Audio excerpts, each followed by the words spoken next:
J'ai été diagnostiquée d'un cancer du système lymphatique en 2018. Quand on a 27 ans et qu'on nous annonce qu'on va en perdre les cheveux, je ne voulais absolument pas que qui que ce soit au courant.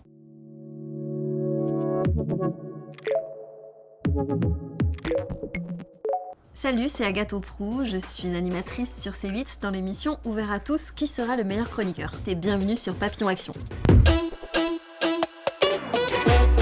J'ai fait mon premier stage au Zinrock, donc presse culturelle nationale à Paris. J'ai fait un master de journalisme et j'ai ensuite intégré un peu par hasard le monde de la télévision et ça fait 5 ans maintenant que je suis sur C8.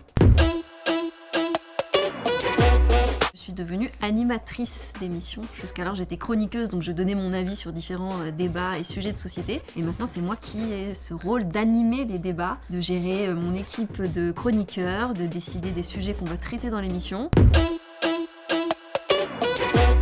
C'est le harcèlement scolaire et la prévention contre le harcèlement scolaire. Tous les faits divers de suicides, de collégiens, de lycéens, d'adolescents, des suites d'un harcèlement qui commence à l'école, qui se continue et se perpétue en ligne, ça me bouleverse et c'est effectivement une cause dans laquelle je veux m'engager. J'ai voulu lancer un tour de France contre le harcèlement scolaire en me déplaçant directement dans les établissements, dans une dizaine de villes en France, avec l'association Hugo, qui milite ardemment pour cette cause depuis maintenant de nombreuses années.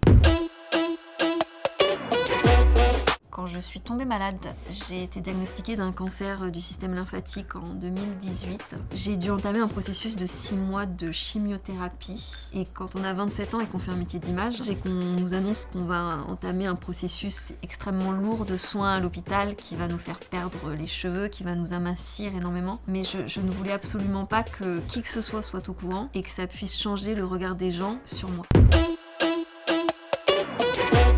Le fait d'écrire mon livre, Tout va bien, chez Albin Michel, ça m'a permis de clôturer ce chapitre parce que quand j'ai publié le livre, j'étais déjà en rémission complète et a aussi aidé énormément de gens qui se sont retrouvés dans ce témoignage, qui se sont sentis moins isolés face à la maladie.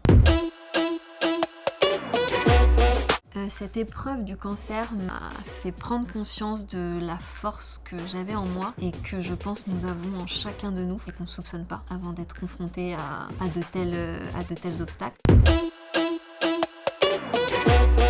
La France offre quand même cette chance-là de pouvoir s'inscrire à l'université et de ne pas débourser le moindre euro et d'avoir des aides en plus. Donc je pense que cet accès à l'éducation est notre plus grande force et je pense qu'il peut permettre à n'importe qui de s'en sortir.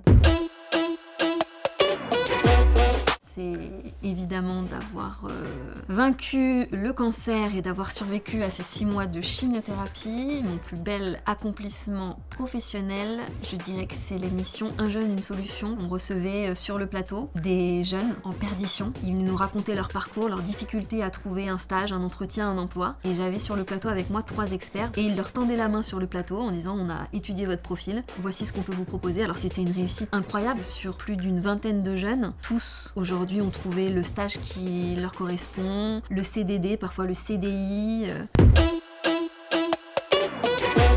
J'aimerais faire des émissions qui aident concrètement les gens, les jeunes en particulier.